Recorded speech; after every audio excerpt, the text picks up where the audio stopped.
పేరు రాజు. Tank bund నుంచి తొంగి చూస్తే కనబడేదే మా కవాడి కూడా బస్తి.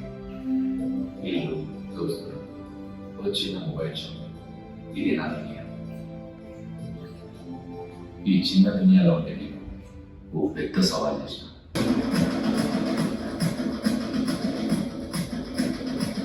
హైదరాబాద్లో వచ్చేవాడు ప్రతి గల్లీలో గణేష్ పెట్టుకున్నాడు. అందరికీ నమస్కారం. చూస్తున్నారు కదా పోస్టర్, రాజు గారి సవాల్.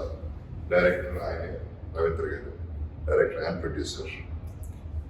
ఆ సినిమా టీజర్ ఇప్పుడు చేశాను, బాగుంది. Telangana based, mostly Hyderabad based sentiment cinema అంట. నేను చూడలేదు, but what ever teaser I saw is nice. మీరందరూ ఈ సినిమాని ఆదరిస్తారని, సూపర్ హిట్ చేస్తారని I'm really hoping for the best for them. Upcoming directors, producers వీళ్ళందరూ పైకి రావాలని సిన్సియర్గా కోరుకున్నాను. సో మీరు అందరూ ఎంకరేజ్ చేస్తే వాటి పైకి వస్తారు. సోషల్ మీడియా కానీ, ప్రెస్ కానీ అందరూ సపోర్ట్ చేయాలని కోరుకుంటున్నాను. Thank you very much.